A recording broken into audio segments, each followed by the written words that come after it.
Are you ready for some jack-o'-lantern magic? I hope so. Master pumpkin carver Oba Rhodes has spent the last, it's not even been an hour, it's been like 40 minutes or so outside working on this thing, and now it's time to take a peek at his handiwork. Oba, how we doing out there?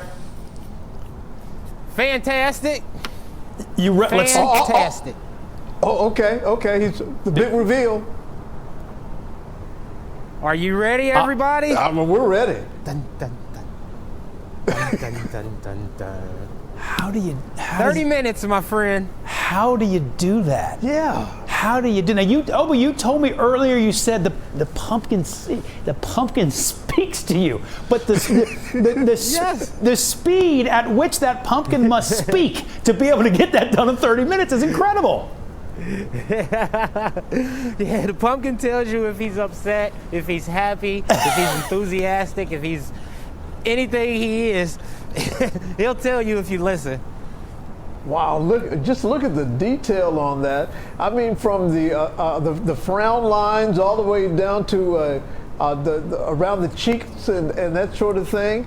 I don't know how you do this. No. You just see it in your head and it happens. I use these. The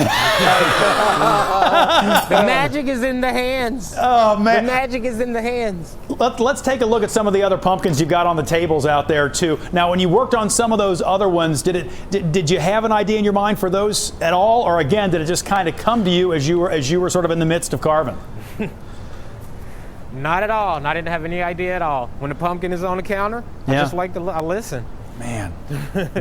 That's we noted a little bit earlier that you do not just pumpkins, you've done other things. Matter of fact, you've done some other things for us here. You did the entire Good Morning Cincinnati team on watermelons, and we went back and we found that picture, and there it is. That's been a little bit, I think, a little bit more than a year ago that he did this. Yeah. Is it what's easier to carve, a watermelon or a pumpkin?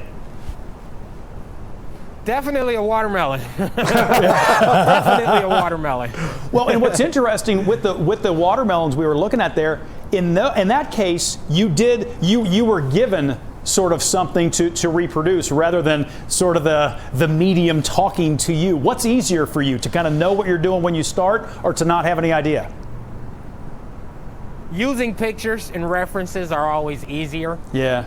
When you pull it out your head, you kind of don't know which direction you're gonna go. You just gotta improvise in some situations and create what you got left.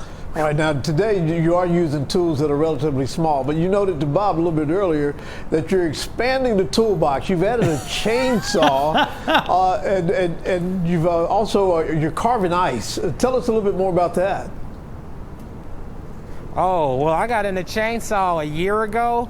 Bought my first chainsaw. It was comedy, just me trying to figure out how to start the chainsaw.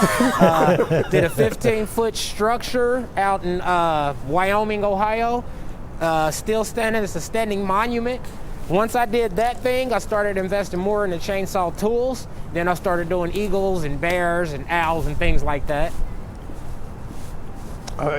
Well, it's just that I hope you continue to find a market for this, because it's absolutely amazing to us what you do. Thank you.